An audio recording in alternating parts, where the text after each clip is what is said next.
লুফথাভেন মানে এয়ারপোর্টে পৌঁছে গেছি, সব কিছু ডান আমাদের। মেয়ে ভীষণ এক্সাইটেড, কারণ সে তার জ্ঞান হওয়ার পর প্রথম এরোপ্লেন দেখবে আর কি।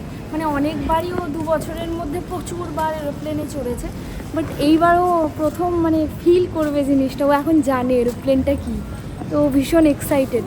আর অয়নও রেডি।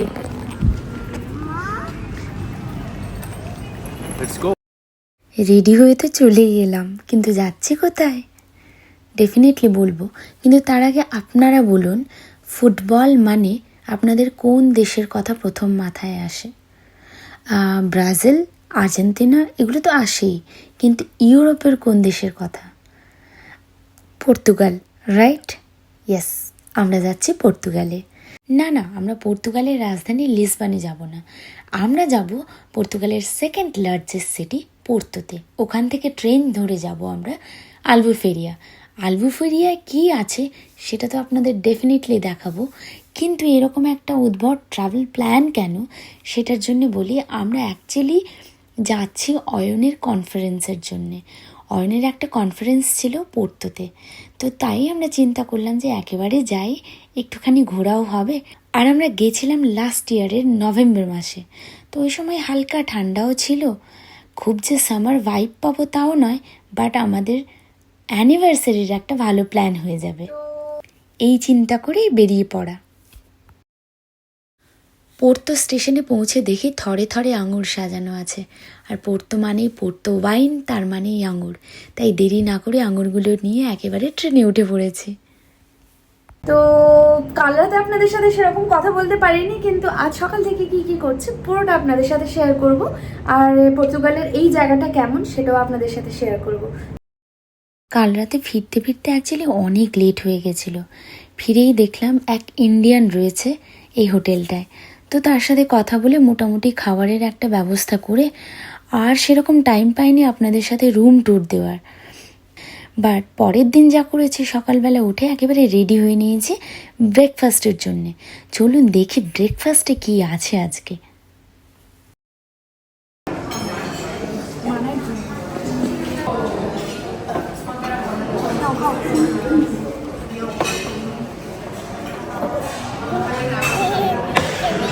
ইউরোপে থাকতে থাকতে আমার না একটা অদ্ভুত হ্যাবিট হয়েছে, প্রত্যেক জায়গায় গিয়ে ওখানকার স্পেশাল চিজ ট্রাই করা।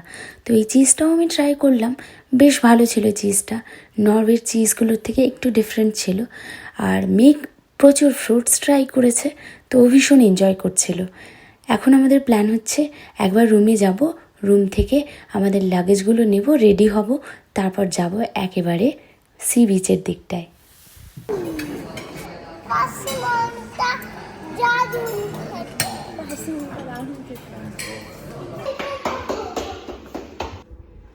কি হলো, চলো।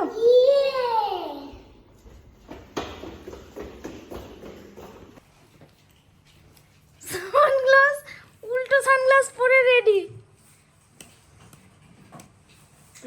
দেখি দেখি, আরে বাবা,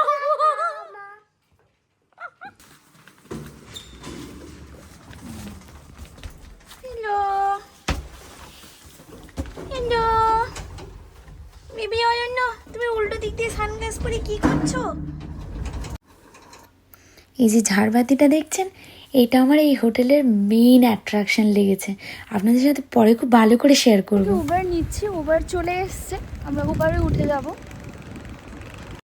এখানে এসে একটা অদ্ভুত জিনিস দেখলাম জানেন তো, নরওয়েতে যেটা নিয়ে, সেটা হচ্ছে প্রত্যেকটা উবার রাইডেই একটু করে টিপস দেওয়ার জন্যে রিকোয়েস্ট করা আছে।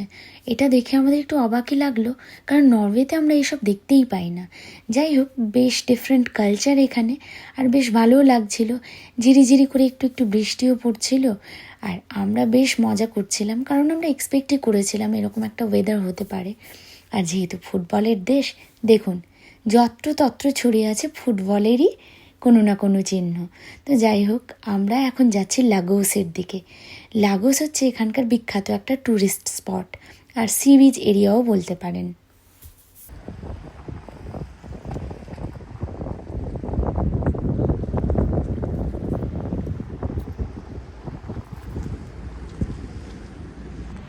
আমরা পৌঁছে গেছি লাগোসে।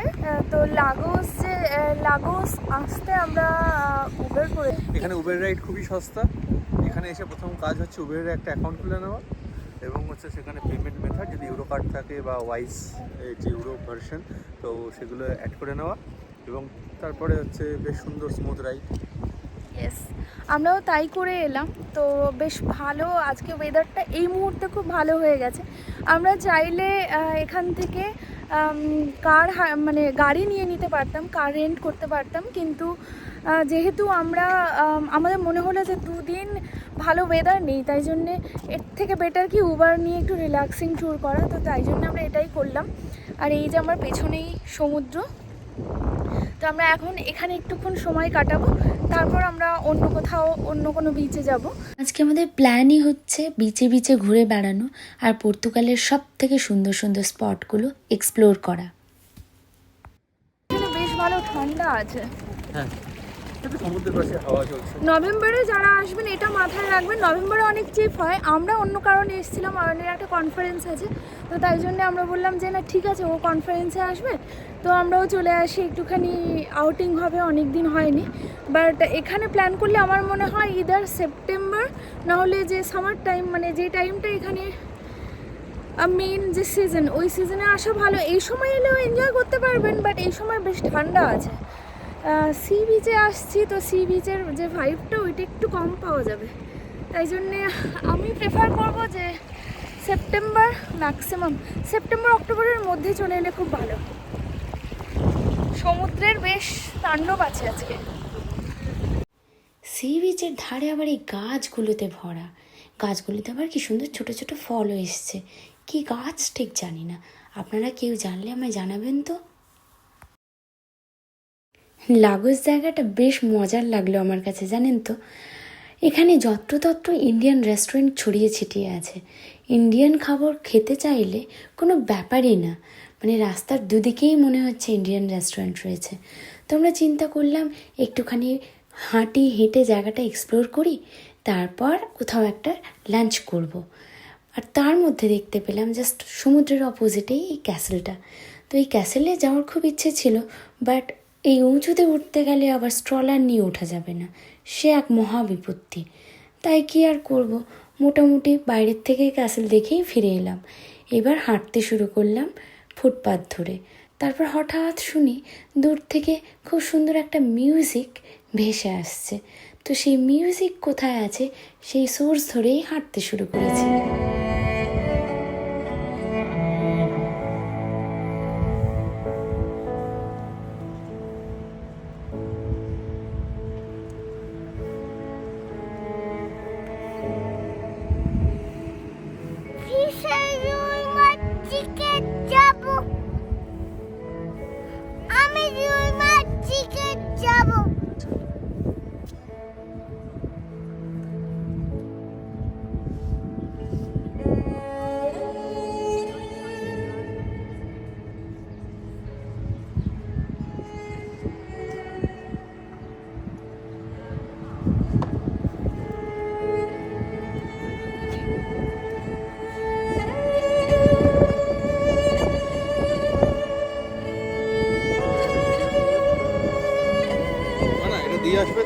গানটা শুনতে শুনতে মনটা উদাস হয়ে গেছে। যাই হোক, আজকে আমাদের প্রচুর প্ল্যান রয়েছে, সারাটা দিন আজকে প্ল্যান রয়েছে খুব ভালো ভালো জায়গায় যাওয়ার। আর পর্তুগাল বলতে যে সমস্ত প্রাকৃতিক দৃশ্যগুলো আমরা দেখি সব কিছু এক্সপ্লোর করার। তো তাই জন্যে এই সিরিজের প্রত্যেকটা ভিডিও আপনাদের দেখতেই হবে। দেখা হচ্ছে পরবর্তী ব্লগে। আজকের জন্য টাটা।